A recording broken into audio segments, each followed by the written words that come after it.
Hey everyone, this is 8-Bit Flashback, and I just got done building my Dreamcast Classic Edition.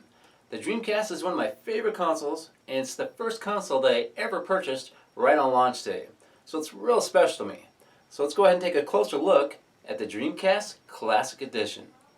So the original Dreamcast was released in the US on September 9th, 1999.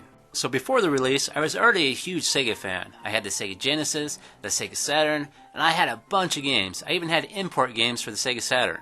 So I was really excited when the Dreamcast was announced, and I could hardly wait for its release. But sadly, the Dreamcast had a short run. It was overshadowed by the upcoming PS2, and they discontinued the Dreamcast March 31st, 2001. But now, the Dreamcast is back. So this is a 3D printed case, but there was a lot of extra work involved to make it turn out like this. There was quite a bit of sanding involved, a lot of filler primer, and some painting, along with some decals, a power button, and a modified Raspberry Pi 3 board with NFC support. So it does have some minor imperfections. It's not perfect, but I'm happy with it.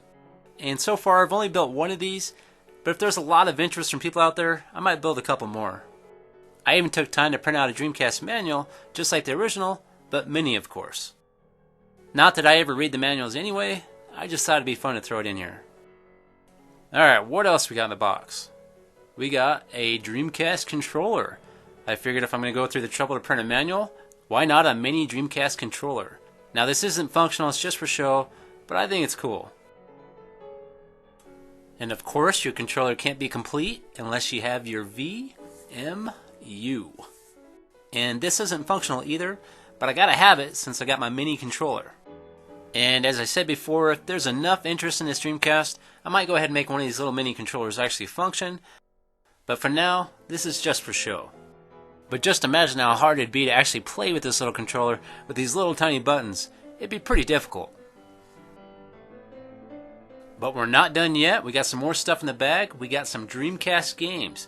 We got 3 Sonic games: Sonic Shuffle, Sonic Adventure, and Sonic Adventure 2. So these games have some small NFC tags that are inside them that the Dreamcast can read.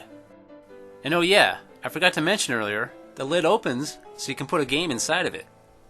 So inside the Dreamcast I have the Raspberry Pi 3 with an NFC reader and RetroPie installed, along with a custom script for the NFC reader.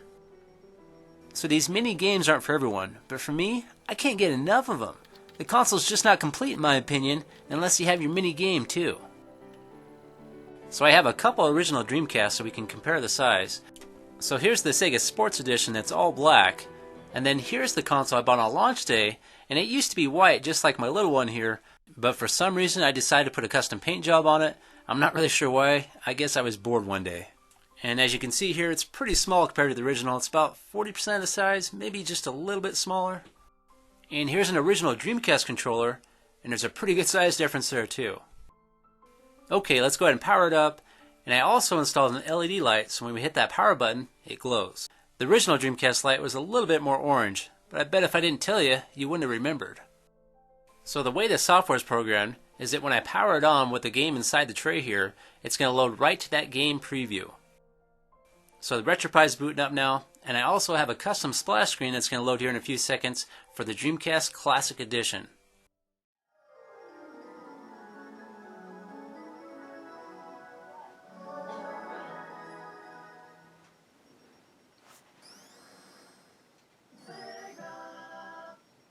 So the way it's programmed is it brings me right to Sonic Adventure 2, but from here I can go ahead and pick more games if I want.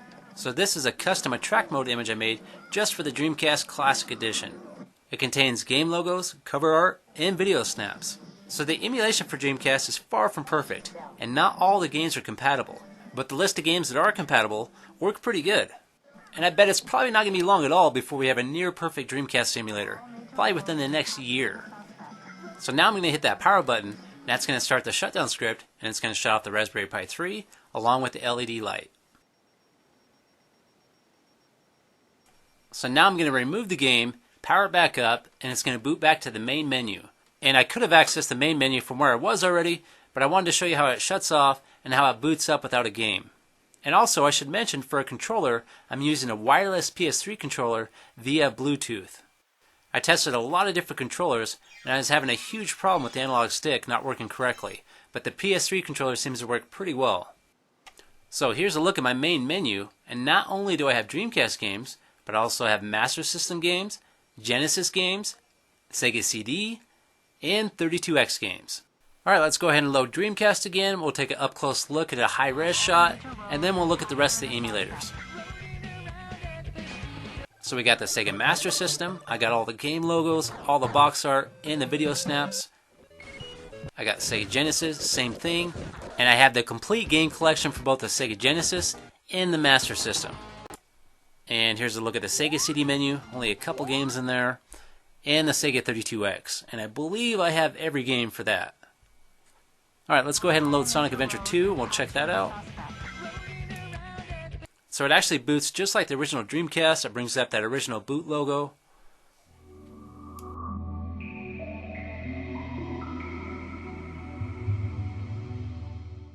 Then it loads the date and time screen.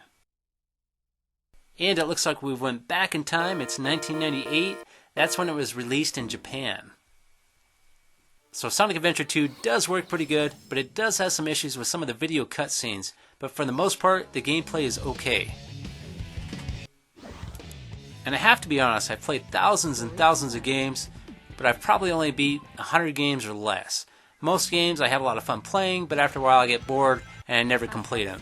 But Sonic Adventure 1, Sonic Adventure 2, both those games I beat because I like those games so much. The Sonic Adventure games were the first true 3D Sonic games. They had the Sonic 3D Blast, that was not 3D, that was a joke. Then they had a couple other games like Sonic R Racing. The Sonic R Racing wasn't a true Sonic game, that was a racing game. These were the first true 3D Sonic games. But even with great games like Sonic Adventure, the Dreamcast life was just short-lived. The hype of the PS2 was just too much, and Sega had already caused a lot of damage with the Sega Saturn with previous consumers. But for myself, the Dreamcast will always be one of my favorite consoles, and I'm glad to be reliving the experience right now. Hey everyone, thanks for watching. If you liked that video, please click that like button. If you don't like the video, I don't really know why you're still here, but thanks for watching anyway. As always, if you want to hear more from me, please subscribe. And if you want to see more of my videos, just click any of these links. And if you want to help support the channel, I got some t-shirts for sale. They're in the description. Alright guys, see you later.